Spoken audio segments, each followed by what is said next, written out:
इतिहास में ना जाने कितनी रानियों की कहानी आपने सुनी होगी, लेकिन एक रानी ऐसी भी थी जो रानी नहीं आग थी, जिसके नाम से ही अंग्रेजी हुकूमत कांप जाती थी, जिसकी तलवार चलती नहीं थी गरजती थी। वो रानी जिसने अपने बच्चे को पीठ पर बांधा और दुश्मनों के होश उड़ा दिए, वो थी रानी लक्ष्मीबाई यानी झांसी की रानी। लेकिन क्या आप सच में उनकी असली कहानी जानते हैं? जानने से पहले वीडियो को लाइक शेयर सब्सक्राइब जरूर करें। तो चलिए शुरू करते हैं। वो कहानी शुरू होती है वाराणसी से। 19 नवंबर 1828 को एक साधारण मराठी ब्राह्मण परिवार में जन्मी एक बच्ची, जिसका नाम रखा गया मणिकर्णिका। प्यार से सब उसे मन्नू कहने लगे। उसकी माँ भागीरथी बाई एक धार्मिक और सुसंस्कृत महिला थी, लेकिन मन्नू की किस्मत में माँ का प्यार ज्यादा दिनों तक नहीं लिखा हुआ था। जब वो 4 साल की थी, माँ चल बसी। अब उनके पिता मोरोपंत तांबे ने उसे अपने साथ बिटूर ले गए।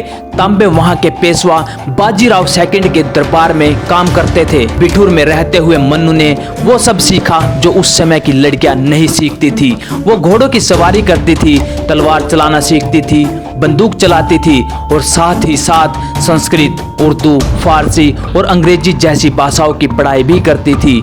बचपन से ही वह निडर थी। उसके साथ नाना साहेब तात्या टोपे भी खेलते थे, लेकिन वो खेल युद्ध की तैयारी जैसा होता था। 3 बच्चों की ये दोस्ती एक दिन देश की आज़ादी की चिंगारी बनेगी, शायद तब किसी ने नहीं सोचा था। फिर वक्त आया जब सिर्फ 13 साल की उम्र में मन्नू की शादी झांसी के राजा गंगाधर राव से हो गई। शादी के बाद वो बनी रानी लक्ष्मीबाई। झांसी जो आज उत्तर प्रदेश के बुंदेलखंड क्षेत्र में है, झांसी का किला अब उनका घर था, लेकिन यह एक रानी का राजमहल नहीं बल्कि एक वीरांगना का युद्ध का मैदान बनने वाला था। राजा गंगाधर राव काफी सभ्य, समझदार और विद्वान व्यक्ति थे, लेकिन उनका स्वास्थ्य अच्छा नहीं रहता था। उनका एक पुत्र होता है, लेकिन कुछ ही महीनों में उसकी मृत्यु हो गई। इसके बाद उन्होंने एक बच्चे को गोद लिया, जिसे दामोदर राव नाम दिया गया। अंग्रेजों ने इस बच्चे को उत्तराधिकारी यानी राजा मानने से इनकार कर दिया। तब अंग्रेजों की एक नीति यानी पॉलिसी थी, डॉक्ट्रिन ऑफ लैप्स। इसके अकॉर्डिंग अगर किसी राजा का कोई सगा वारिस नहीं होता तो उसका राज्य कंपनी सरकार के हाथ में चला जाता। तो अंग्रेज उस मौके का फायदा उठाते थे। वो कहते थे राज्य का कोई वारिस नहीं तो ये हमारा अधिकार है इसे अपने नियंत्रण में लेने का। झांसी के साथ भी यही किया गया, लेकिन रानी ने इस नीति को ठुकरा दिया। वह कह उठी, मैं अपनी झांसी नहीं दूंगी। अब ये लड़ाई सिर्फ झांसी की नहीं थी, ये लड़ाई थी आत्मसम्मान की, भारत की स्वतंत्रता की। रानी लक्ष्मीबाई ने झांसी को एक सैन्य किले में बदल दिया। उन्होंने महिलाओं को भी युद्ध की ट्रेनिंग देना शुरू किया। उनकी महिला सेना को दुर्गा दल कहा गया।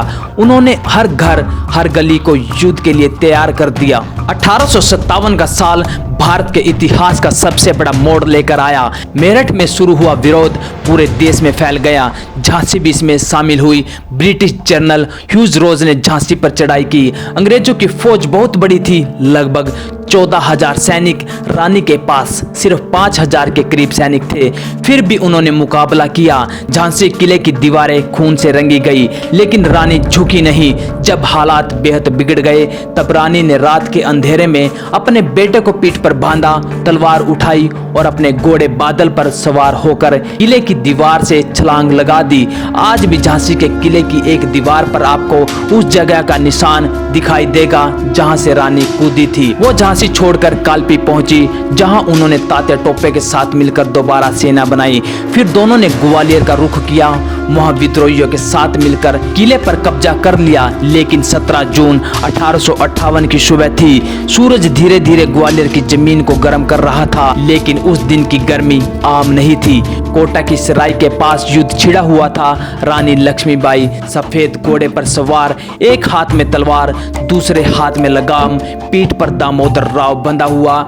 उनके चेहरे पर थकावट नहीं, सिर्फ आग थी। अंग्रेजों की टुकड़ी ने उन्हें चारों तरफ से घेर लिया था। उनके कपड़े खून से सन गए, पर उनका हौसला वैसा ही था जैसे पहली लड़ाई में था। उन्होंने कई सैनिकों को मार गिराया। तलवार के वार में अब भी वही ताकत थी, पर शरीर जवाब देने लगा था। तभी एक अंग्रेजी सैनिक ने पीछे से गोली चलाई, पीठ में धंसी, फिर दूसरी गोली लगी, फिर दूसरी गोली लगी और फिर तलवार का एक वार सीधा पेट में।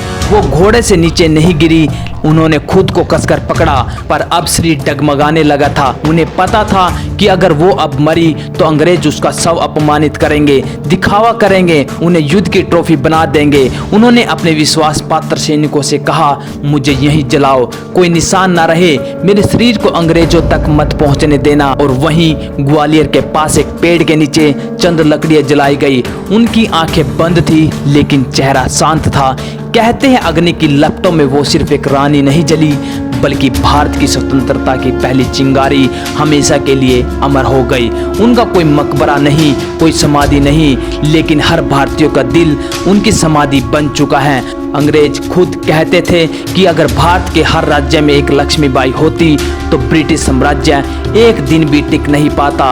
उनकी बहादुरी इतनी मशहूर हुई कि अंग्रेज अफसर भी उनकी प्रशंसा करने लगे। कुछ बातें जो शायद बहुत कम लोग जानते हैं। अंग्रेजों को कई महीनों तक ये यकीन नहीं हुआ कि वो मर गई। कई अफसरों को शक था कि वो कहीं नेपाल भाग गई हो। रानी लक्ष्मीबाई सिर्फ एक नाम नहीं थी, वो प्रतीक थी उस आवाज की जो गुलामी को तोड़कर आजादी का सपना देखती थी। उनकी लड़ाई सिर्फ झांसी के लिए नहीं थी, वो हर उस लड़की के लिए थी जो कमजोर समझती थी, हर उस माँ के लिए जो अपने बेटे को खो देती थी, हर उस इंसान के लिए जो अन्याय के खिलाफ खड़ा होना चाहता था।